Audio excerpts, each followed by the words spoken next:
Gracias. Merci. Monsieur Schaffhauser. Chers collègues, la région des Grands Lacs est la plus grande catastrophe humanitaire. Ce n'est pas la Syrie dont nous avons parlé, plusieurs millions de morts.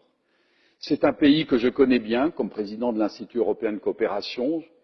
J'ai l'ONG la plus importante, je présidais la ONG la plus importante, et j'ai été placé auprès du vice-président Zaidine Goma, aujourd'hui décédé, un ami qui a combattu pour la transition démocratique et qui représentait l'opposition démocratique lors de la transition démocratique en 2004.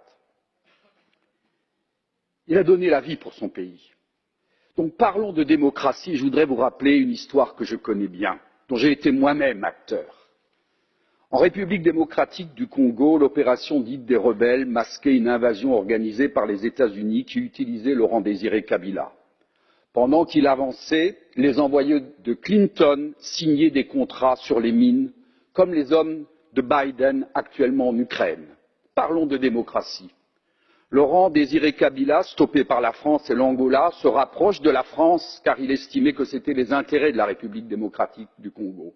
Vous, les Belges, et je peux donner des précisions si c'est nécessaire, avec l'autorisation des Américains, vous décidèrent de l'assassiner. Joseph Kabila lui a succédé. Il fut votre homme, mais préoccupé de la souveraineté de son pays et de son indépendance, il ne vous convient plus.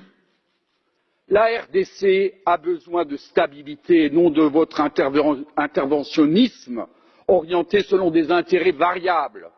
Toute nouvelle instabilité dans cette zone équivaut à condamner à nouveau à mort des millions de civils.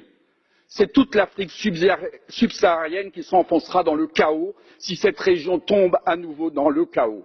Ce dont l'Afrique a besoin, c'est de souveraineté et de développement autocentré, que des gouvernements légitimes se préoccupent des peuples africains et de son développement. Oui à la démocratie souveraine d'une vaste coalition démocratique avec Joseph Kabila pour l'avenir de cette région où l'interventionnisme occidental a tué de 4 à 5 millions d'Africains de la région des Grands Lacs. Ce dont les Africains ont besoin, c'est d'être maîtres chez eux